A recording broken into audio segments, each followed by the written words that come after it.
लोकसभा विशाल पाटील की चंद्रहार पाटील? महाआघाडीचा घोळ मिटता मिटेना. आज रात्रीपर्यंत सांगलीचा उमेदवारीचा घोळ मिटण्याची चिन्हे. विश्वजित कदम विशाल पाटलांसाठी आग्रही. लोकसभा निवडणुकीच्या तारखा जाहीर होऊन आचारसंहिताही लागली.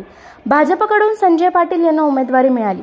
तरीही अजून महाविकास आघाडीकडून सांगली मतदारसंघ शिवसेना ठाकरे गटाला की काँग्रेस हे अद्याप ठरेना.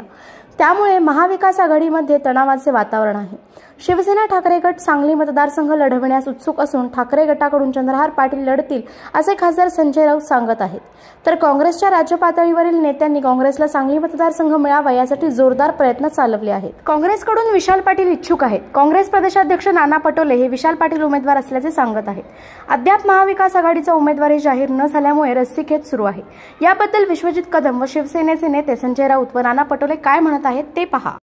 काल सभेला आले होते, ही सकारात्मक गोष्ट आहे. सांगलीमध्ये आम्ही चंद्रहार पाटील डबल महाराष्ट्र केसरी यांना माननीय उद्धव साहेबांनी उमेदवार म्हणून घोषित केलेलं आहे. तसं आता हा काँग्रेस पक्षाचा बालेकिल्ला आहे.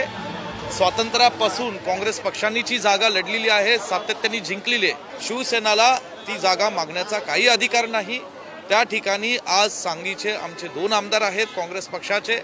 तिथे आज सुमन वहिनी या राष्ट्रवादी काँग्रेस पक्षाच्या शरद पवार साहेबांच्या गटाच्या आमदार आहे.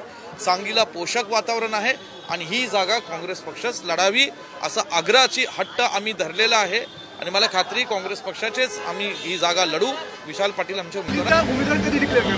सांगलीमध्ये 50 लढेल आणि विशाल पाटील हा आमचा उमेदवार आहे.